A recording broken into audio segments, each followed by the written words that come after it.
हरिओम प्रिय दर्शकों, यदि आपकी कर्क राशि या कर्क लग्न है तो इस वीडियो को बहुत ध्यान से देखिएगा, समझिएगा। इस वीडियो में हम समझने वाले हैं कि ये अक्टूबर का महीना हमारे लिए कैसा रहेगा और इस महीने कई ग्रहस्थितियों के बड़े बदलाव होने वाले हैं।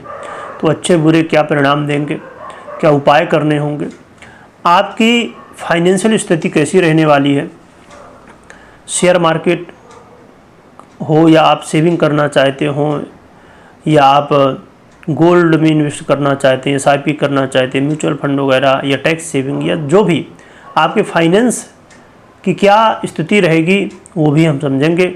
आपकी health, marriage life, love life, career सभी को समझेंगे। तो आइए सबसे पहले ग्रह स्थितियों को समझते हैं, फिर हम संक्षेप में क्या प्रभाव होगा ये भी समझेंगे। तो ग्रह स्थितियों की बात करें तो 17 अक्टूबर को सूर्य का गोचर बदलने वाला है। ये तुला राशि में गोचर करना शुरू करेंगे। चंद्रमा का परिवर्तन आप जानते हैं कि सुबह 2 दिन में होता रहता है। मंगल 27 अक्टूबर को अपना गोचर बदलेंगे, वृश्चिक राशि में गोचर करना शुरू करेंगे। बुध 3 अक्टूबर को तुला राशि में गोचर करना शुरू कर देंगे और फिर 24 अक्टूबर को वृश्चिक में गोचर करना शुरू करेंगे। देवगुरु बृहस्पति 18 अक्टूबर को अपनी बड़ी ही महत्वपूर्ण राशि कर्क में गोचर करना शुरू करने वाले हैं और शुक्र का 9 अक्टूबर को परिवर्तन होगा। शनि 3 अक्टूबर को अपना नक्षत्र परिवर्तन पूर्वा भाद्रपद में गोचर करना शुरू करेंगे और मीन राशि में इस समय गोचर कर रहे हैं। शुक्र के शनि के बारे में हमने समझ लिया। बात करते हैं राहु केतु की। तो राहु इस समय आप जानते ही हैं कि कुंभ में और केतु सिंह में। तो ये है ग्रह स्थिति इस महीने की। अब हम जान लेते हैं कि क्या प्रभाव हमारे इस महीने में इन ग्रहों का पड़ने वाला है, क्या सावधानी रखनी है, कहाँ इन्वेस्ट करना चाहिए, कहाँ नहीं करना चाहिए, सभी कुछ जानते हैं। तो बात करें स्वास्थ्य की तो देखा जाए तो स्वास्थ्य के दृष्टिकोण से कोई विशेष चिंता नहीं है, बल्कि आपके स्वास्थ्य में 18 अक्टूबर के बाद सुधार होगा। स्वास्थ्य में यदि कोई समस्याएं चल रही थी, स्वास्थ्य रिलेटेड कोई भी प्रॉब्लम थी, तो उसमें सुधार होने की संभावनाएं अब बढ़ेंगी और स्वास्थ्य लाभ देखने को मिलने वाला है। स्वास्थ्य को बेहतर रखने के लिए हमेशा या कभी आवश्यकता हो तो इंश्योरेंस वगैरह, हेल्थ इंश्योरेंस वगैरह हमें लेके रखना चाहिए और जिससे हमारे लिए एक सिक्योरिटी हो जाती है। हमारे पीछे एक कोई कहा जाए कि चिंता नहीं है, हमने यदि इंश्योरेंस वगैरह लेके रखा है तो ये भी लेना चाहिए और हमेशा योग प्राणायाम करना चाहिए, दिनचर्या बेहतर रखना चाहिए, तो स्वास्थ्य और भी बेहतर होता जाता है। तो इम्प्रूवमेंट करते रहिए, जो कि स्वास्थ्य को लेकर कोई विशेष चिंताएं देखने को नहीं मिलने वाली हैं और 18 अक्टूबर से इम्प्रूवमेंट होगा। यहाँ पर हम बात करें यदि आप गोल्ड में इन्वेस्ट करना चाहते हैं या एसआईपी करना चाहते हैं या बैंक से रिलेटेड और कोई सेविंग या किसी स्कीम में आगे बढ़ना चाहते हैं, तो ये सब चीज़ें आपको पहले ही 17 अक्टूबर के पहले ही कर लेना चाहिए, क्योंकि 17 अक्टूबर के बाद यहाँ पर नुकसान होने की संभावनाएं हैं, तो आपको बचना चाहिए। फिर बात करें यदि आप प्रॉपर्टी में इन्वेस्ट करना चाहते हैं या प्रॉपर्टी खरीदना है, बेचना है, तो इसके लिए 9 अक्टूबर से पहले ही आपको करना चाहिए जो भी करना है। चाहे आप घर खरीदना चाहते हैं, गाड़ी, बंगला, अब जैसे लग्जरी कार है, लग्जरी बंगले हैं, या BMW, मर्सिडीज वगैरह, जो भी अन्य बहुत सारे लग्जरी ब्रांड हैं।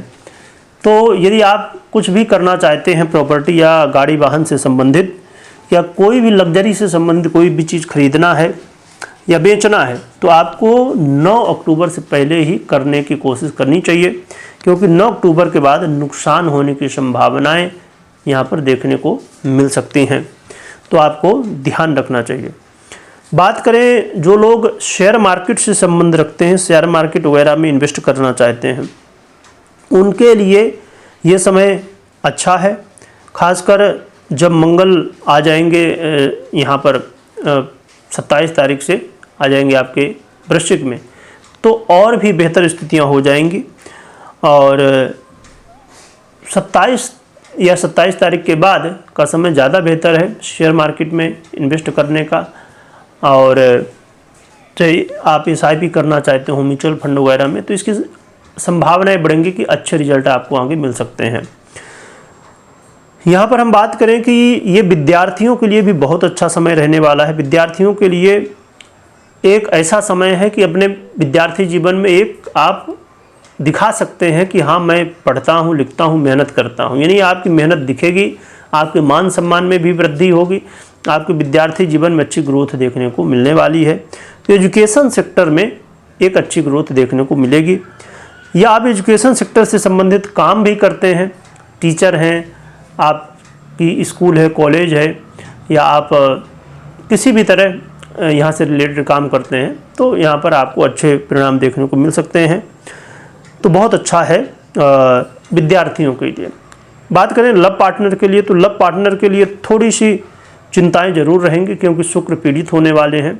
तो लव पार्टनर के लिए बहुत ज़्यादा चिंता नहीं, पर हाँ थोड़ा ध्यान रखना है, कई बार मुश्किलें बढ़ सकती हैं, खासकर 9 अक्टूबर के बाद।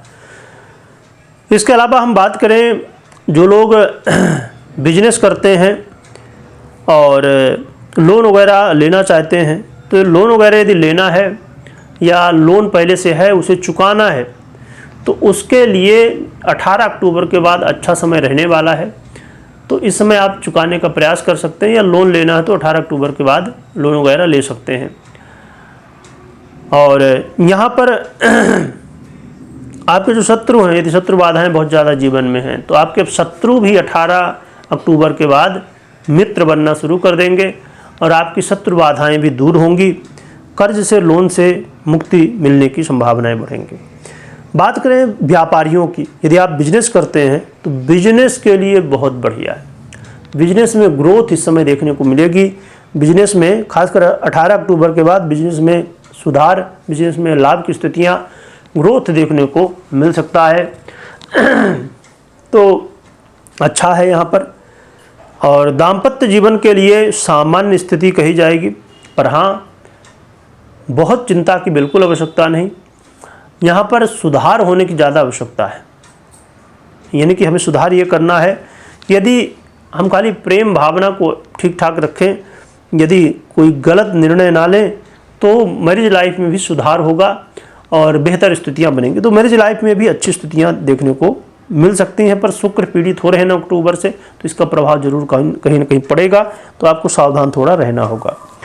बात करें करियर की, यदि आप जॉब करते हैं या करना चाहते हैं, तो जॉब के लिए थोड़ी मुश्किलें बढ़ने वाली हैं क्योंकि खासकर 17 अक्टूबर के बाद जॉब के लिए मुश्किलें यहाँ पर ज़्यादा बढ़ सकती हैं। खासकर जो सरकारी जॉब करते हैं उनके लिए ज़्यादा मुश्किलें हो सकती हैं। तो आपको ध्यान रखना है, अपना 100% अपने जॉब में, अपने करियर में देना, कोई गलतियाँ नहीं करनी है, और पहले से ही आपको सब चीज़ें समझ के व्यवस्था करके प्लानिंग करके रखना चाहिए कि जिससे कोई समस्याएं ना होने पाए।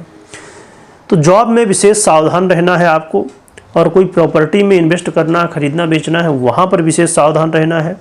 बैंकिंग सेक्टर से रिलेटेड कोई सेविंग या कोई स्कीम करना है, वहाँ पर ध्यान रखना है। हाँ, शेयर मार्केट में, बिजनेस में यहाँ पर प्रॉफिट होने की संभावनाएँ हैं। अब जैसे जो लोग बिजनेस के लिए लोन लेना चाहते हैं या और भी ऐसे, तो उनके लिए अच्छा है। तो और इसके अलावा आपको विदेश से रिलेटेड भी चीज़ों में थोड़ा सतर्क रहना चाहिए। तो ये कुछ स्थितियां हैं। और जैसे आपको लोन लेना है या इंश्योरेंस लेना है या शेयर मार्केट में इन्वेस्ट करना है, SIP वगैरह म्यूचुअल फंड में इन्वेस्ट करना है, तो इन सभी की लिंक आपको इस वीडियो के डिस्क्रिप्शन में मिल जाएगी, तो आप जाके चेक कर सकते हैं। अब हम बात करते हैं बड़ी महत्वपूर्ण बात कि उपाय क्या करने हैं।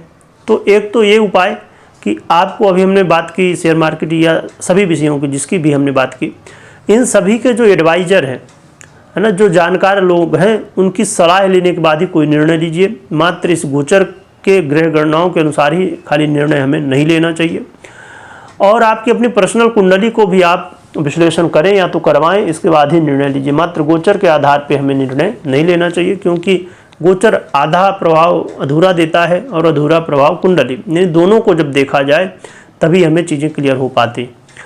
और जो जानकार व्यक्ति हैं, जैसे अब शेयर मार्केट में इन्वेस्ट करना है, तो उसके जो जानकार व्यक्ति हैं, एडवाइज़र हैं, उनकी सलाह लेने के बाद निर्णय लीजिएगा तो ज़्यादा बेहतर है। और उपाय में हम बात करें, उपाय में विशेष रूप से आपको हनुमान जी की आराधना करनी चाहिए और साथ में हनुमान जी की आराधना के साथ साथ में सूर्य भगवान की आराधना करिए और माँ लक्ष्मी की भी आराधना करिए तो ज़्यादा बेहतर है। तो ये आप आराधनाएं पूजाएं उपाय कर सकते हैं। कमेंट में जयकारा लगाइएगा, खूब स्मरण करिएगा। वीडियो देखने के लिए बहुत बहुत धन्यवाद।